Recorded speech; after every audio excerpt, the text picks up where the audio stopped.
Hi, and welcome back to a brand new video of the Targeted Individual Program, Targeted Individual Experience. So today is Sunday. It is 1 a.m. in the morning. Saturday, what a day. We were still celebrating my daughter's birthday. We were supposed to take out last weekend, but that didn't happen. And during the week, we took out this weekend. We went to Olive Garden. So, Olive Garden, the uniform is all black. So, as a TI, you know how to use colors, right? And let me tell you, it was a perp fest of targeting. But, I got my defense mechanism in where I had my defense, my psychological defense system that I use to, target them back or to nullify certain targeting methods that they do, right? Then we end up going to Dave and Buster's, and again, trying to put you through these tests to see if you. And as I say, Dave and Buster's, you hear the police sirens. I'm gonna explain to you guys exactly what happened. So we go to Dave and Buster's, and of course, they started with this targeting scheme, right? And as I'm walking around, they start targeting. So I took my phone out, and of course, I have those colors on my, those swatches of colors that I use. So I started to use the yellow, right? And I would like hold it out in front of me, like turn my phone frontward so they can see it, and then you'll start to see them all of a sudden not look. They'll look away, right? Or I will use hand signals, and again, they would look away. Right, and I mean, this is everybody was being manipulated, right, with the silent sound. Even my kids, Pam particularly, targeting me and going in certain areas. All of a sudden now, so while we're there, again using everybody, young kids, older folks, people my age, and the way how they just stage things, right, in order to try to manipulate me. Right, so with all the talking that's going on, my daughter, I said my daughter to start using the police sirens. She just started again. I know she's 10 years old, she's excited, what have you, but she's like running off, right? So I finally had to go look for her and find her. Listen, you cannot be running off without letting us know where you're at. At least stay somewhat close away. If we're looking for you, we can find you with ease, right? So I had to talk to her about that. Then on top of that, I took my son sweater from him because he was kind of getting warm in the Dave and Buster's. So I took his earbuds case, right? And about I would say half an hour later, we saw him looking for something. I'm like, "What are you looking for?" He's like, "My earbud case. I can't find it. I think I lost it." I said, "Where's the last place you had it?" I totally forgot that I took his earbud case. Like I had no memory, no recollection. Okay, and I knew, and I'm gonna say when I knew that they had hijacked my consciousness, our consciousness, to engage in a sort of, yeah, y'all make the damn sirens all y'all want. Don't give a shit. Um, I knew that they had hijacked our consciousness, right? So, for example, as my son, he's looking for his earbud. I'm helping him look for his earbud now. We might have spent like a whole half an hour looking for his earbuds, right? And then he went on his phone, right, to look for a replacement earbud case. And I wasn't thinking about that at the time because again, it was just going through the notion, the manipulation of what was happening, and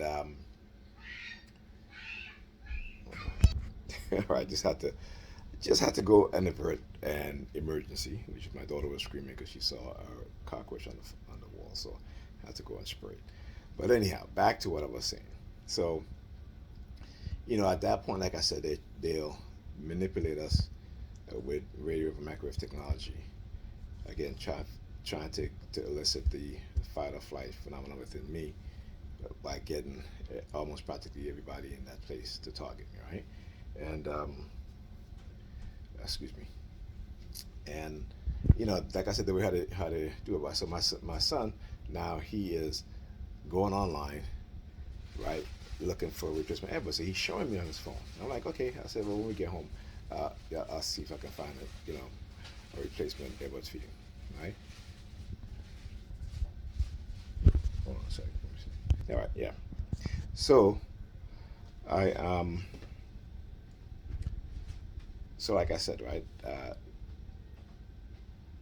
Then my son had his. He came. Pam wanted to get a drink before she leaves, a pina colada. So we're waiting at the bar, and again, another stage of targeting, right? So they have the waiters there at the service there targeting me also, and I started targeting them back too, right? So again, all of a sudden she just wants to get a pina colada. I was like, whatever, right? So again, then my son kept walking off and coming back. I'm like, where you going? Still looking for his earbud. I'm like, Ethan, I said, forget it. You're not going to find it. Now, mind you, it's in my pocket. I had no idea. No idea whatsoever. So, because, I wanted to feel my pocket for my earbud and it was there, but I put my earbuds in my other pocket, which I usually don't do, right? And so then they started sending me these subliminal messages that if I talk about it, if I do a video about it, then, again, I'll be arrested, right? So I'm not even paying that no mind. So anyway, we got in the car, and I said, let me get my earbuds. And I put my hand in my pocket, and I felt the shape of it. I was like, oh, this is his earbud. So when that was happening, then they started a noise campaign using car alarms, right? So, and then anyway, we left Dave and Buster's, and got on the block. We got on the block, the noise campaign, sirens. They had the next block up. They had police vehicles up there because you could see a whole bunch of flashing lights. All right, so we got in the house now, and of course, Pam now comes out. She took off her clothes, kept coming back and forth in the living room, and every time she would leave, because she just had on a shirt, she had on a gray shirt and a green and gray panties, and every time she come in the living room and she leaves, she would lift up her shirt. And I'm looking at her like, okay, this is what they're doing again, right? But again, I'm used to it. It's nothing that I haven't seen before. I haven't seen her do before. Um, there are times when, because she has eczema, so it's like she has medication for it, and something her skin look really, really bad. I'm like, listen, you need to take your eczema. She's like, oh, well, I can't get to my back, so she'll come and ask me, right? Then when they're using her to target me, you know, also if her back is itching, she'll ask me to scratch it for her. But when they use her to target me, and I can tell that she has an eczema, like just the way her skin look, and so she wouldn't even ask me. I'm like, okay. So I started to observe those behaviors from her, right? So then she's like, oh, I want to go shopping tomorrow. We all can go. I'm like, really? You're just gonna drop this in my lap just like that, huh? But what it is that they're doing again is to see if they can put me through a weekend of being outdoors, going places to where they can exhibit, not exhibit, but to where they can,